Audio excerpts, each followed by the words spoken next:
Hello and welcome back to the channel. Andy here, and we've got quite an update to do because I haven't done a few updates in a while, and a few people are saying, what's going on, where are we up to? Well, obviously working on the Volvo 480, it's dipped a little bit because the weather has been terrible. In fact, today is the first day that I've been able to get out and film because of the rain, wind and all that sort of stuff. So what we'll do is I'll have a quick run through where I'm at with the Volvo. Next real section is the welding part, so that's going to be quite an interesting video because I've never done welding before, so it's going to be a learning experience and I'm going to video it. So at least you'll see when I make a mess of it, you'll see it exactly in real time. So we'll go through that. Also got another bit of a fix. You can see just in the background, we've got the Vauxhall Zafira. We've got a coolant leak on that at the moment. So looks like we're going to be doing a bit of an engine strip down, or at least some of the pipes, and working out where that's coming from. So going to do that as well. Probably in a separate video, but we'll definitely get you a couple of updates on the Volvo 480 and we'll go from there.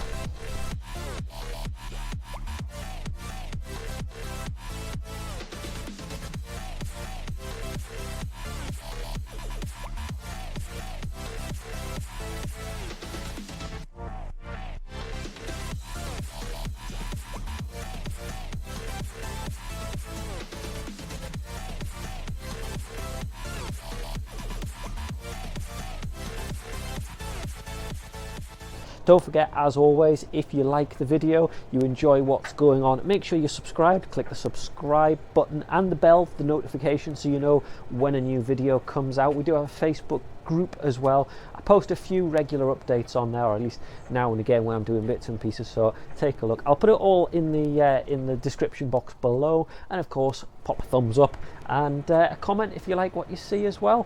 Please do take part, and love to hear back from you and see what you think about the ongoing projects. So what are we looking at on the Volvo at the moment? So if you remember, I did quite a horrendous job of a rust repair on this side. This was really just starting to bubble and was a little bit on the surface. Now you can see what I did was use rust converter, just gone nice and solid, and I've used this as well, which is the under seal, just to cover it over, get it sealed looking okay. You can see the same here.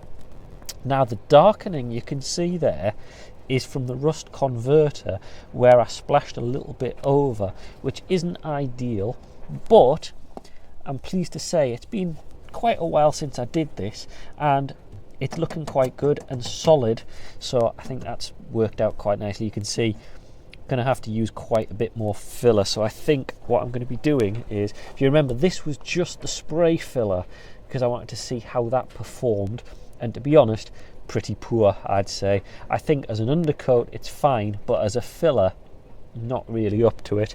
This one I used the traditional putty type filler, and actually it feels a lot smoother. A little bit of smoothing off. You can see a few of that bit where I didn't quite do it right, so a bit of smoothing there and I think we're good. So that's that part. Obviously the sills are the main part that we haven't got to yet.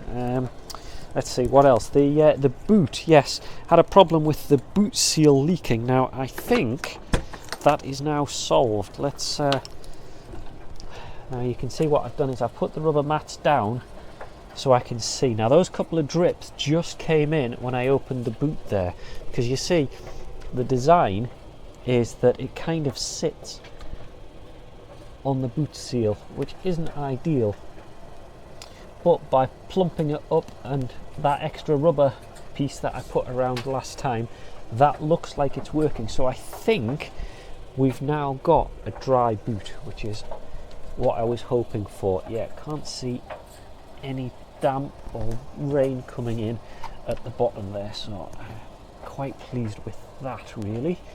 So I think that might be good now. What we'll do, it is quite tough to shut though.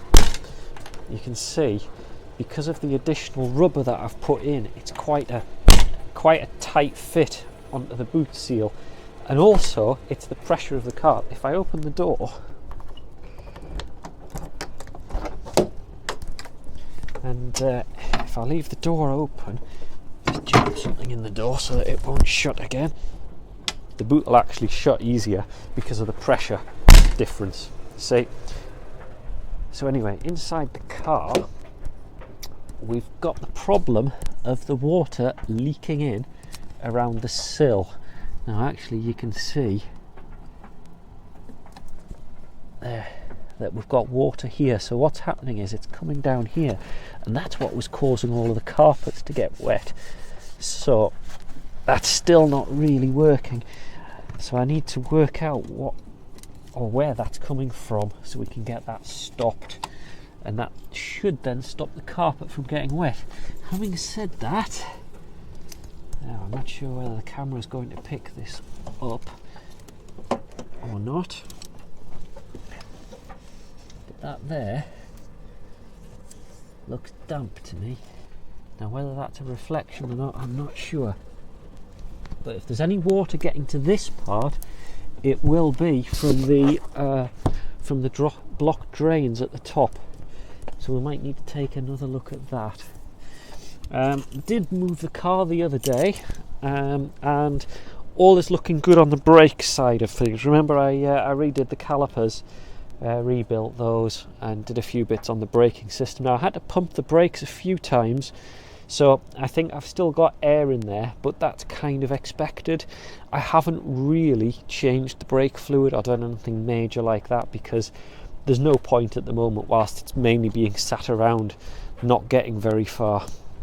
So not too worried about that. Oh, one extra thing that let me just go in here, and let's go into the bonnet. Let's just pop the bonnet. You can see the dashboard. Once the camera adjusts, it's like the dashboard is still in pieces. Haven't put the dashboard back together yet. Still haven't decided what to do about the info center. I think I'm just going to put it back together for now, and we'll worry about that another time. But let's just quickly go in here. Oh, I also did a light test the other day to see what lights, pop-ups and things like that work and don't work, and I'm pleased to say the majority of the lights all work. A couple of bulbs to replace, but other than that, not too bad. Now you can see what I've done here. If you remember, underneath here is the fan for the inside, for the blower, and it was just open to the elements. Now I've put this here, and you can see we're catching rainwater, so rain does get into this section here somehow. Now I think it's probably the drain from the louver on the bonnet, as you can see.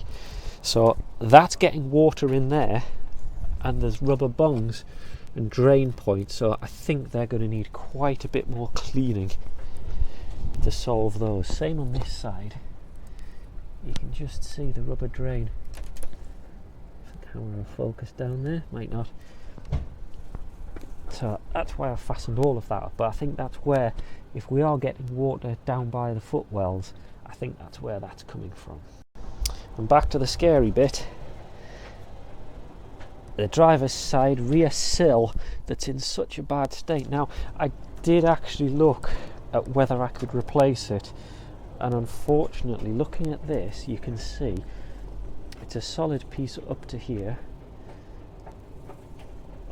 so it's around the window fitting and up to here. So to replace that entire piece, first of all, you can't really get them, so it would have to be from a scrap car. But second of all, it would mean taking the window out and refitting it, and it's a little bit more than I want. So I think we are going to go with the welding option first. Now, sorry, it's a bit noisy in here. You can see we have the welder and the welding mask and the sheets of metal ready to go. So I think that will be the next video update that we get on the Volvo 480. So that'll be coming up fairly soon. Just whilst I'm in the relative warmth of the garage, might as well also mention the other part of the job. What I'm going to do is get the back of the Volvo up on ramps so I can get right underneath it. And the idea is going to use this with a grinding wheel to get the surface rust, any nasty junk that's on there, get rid of that with that, obviously health and safety face mask and glasses for that job, because that's not going to be nice. That's going to be underneath the back of the car, so I want to point that out. And then the idea is to reseal the back of it. So that's the main axle and things like that at the rear of the car. Let's try and stop the rust in its tracks, stop it getting to any of the critical components of the car, because at the moment most of it is superficial rust. The sills, the inner sills, are all good. It's the outer sills, the outer bodywork. So if we can do the fixes with the welding on those, and we get the underbody sealed with this kind of stuff, I think we're going to be in a good situation. So that's the other part of the job as well. So that one might come in fairly soon as well. So there we go, another quick whistle stop tour. Not a lot of progress, I'm afraid, but next video, going to get a little bit more time, and weather permitting, we're going to make some more progress on the Volvo 480 restoration. Hope you've enjoyed the video. As always, let me know in the comments.